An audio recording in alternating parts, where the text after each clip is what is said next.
The Bible is the most historically accurate book ever penned. Hundreds of ancient discoveries verify its accuracy, and here's a list of 9 of those. Number 1, the Pilate inscription.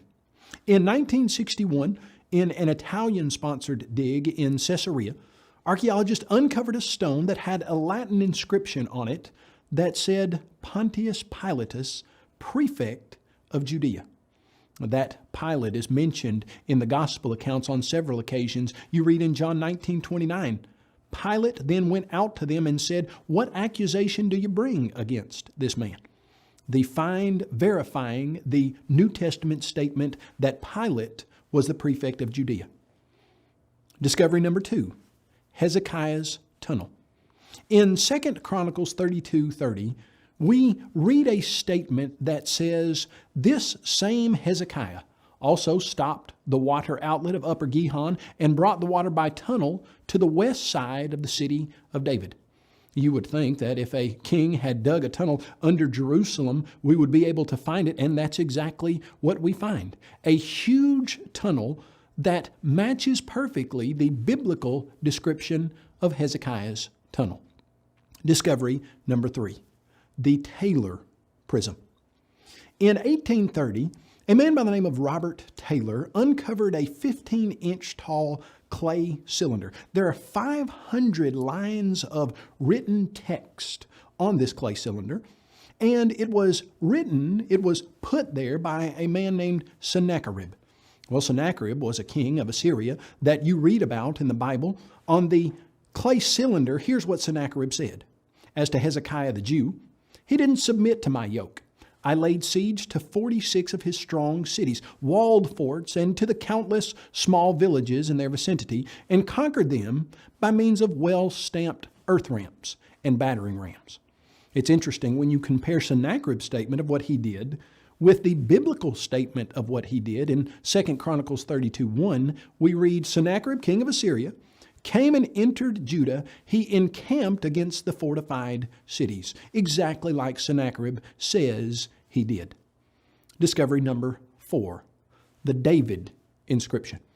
For many years, people said that David was a figment of the Israelite imagination because no archaeological finds had been discovered that verified his existence. And yet, in 1993, in Tel Dan, there was a man who was working named Abraham Byron who discovered a stone, and on that stone was the inscription of an Israelite king from the house of David. The Bible uses that very designation in 1 Kings 12, verse 19.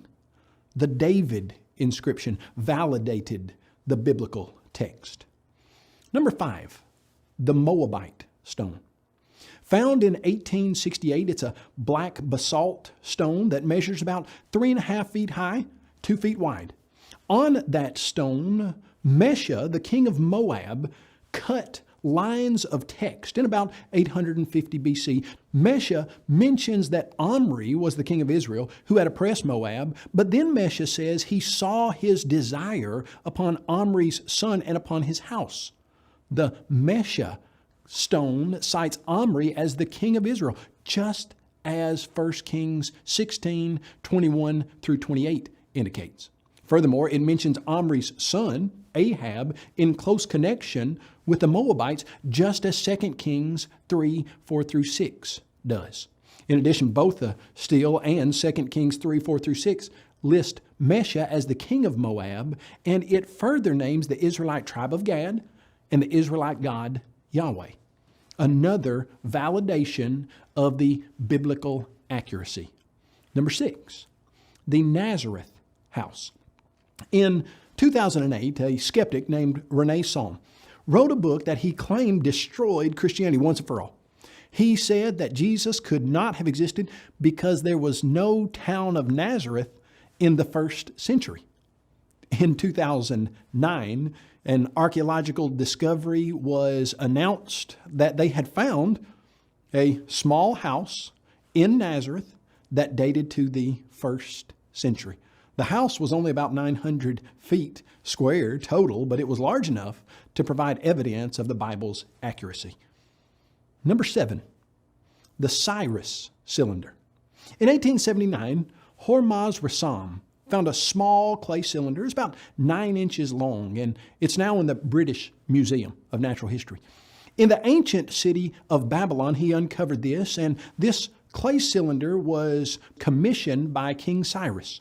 And it had an inscription on it about his victory over the city of Babylon and his policy toward the nations he had captured. And the text said, "I returned to these sacred cities on the other side of the Tigris, the sanctuaries of which have been in ruins for a long time, the images which used to live therein, and established for them permanent sanctuaries."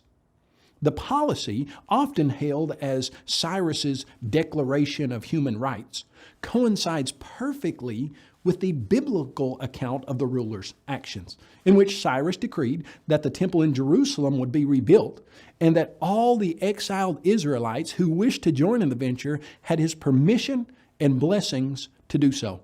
You'd read that in Ezra chapter 1, verses 1 through 11. This little 9-inch long clay cylinder stands as impressive testimony that validates the biblical accuracy. Number 8, the discovery of the Pool of Siloam. In 2004, a majestic stepped entrance to the Pool of Siloam was uncovered in the area known as the City of David. In John chapter 9, verse 7, we read that Jesus said to a blind man, "Go wash in the Pool of Siloam," which is translated sent. So he went and washed and came back seeing. Validation once again of the biblical accuracy. Number 9, the Hittite tablets. For many years, people made fun of the biblical text and said it mentioned people and places that never did exist. One of those groups was the nation of the Hittites. But in 1906, Hugo Winkler was doing some excavation in the Turkish city of Baghdad Koy. There he uncovered 10,000 clay tablets that documented the history of the Hittite nation, and they discovered that that area was the capital of the Hittite nation. In Joshua chapter 11, we read about the Canaanites in the east and the west, and the Amorite and the Hittite. In 1906, Hugo Winkler discovered the Hittite nation that the Bible had mentioned some 3,000 years before.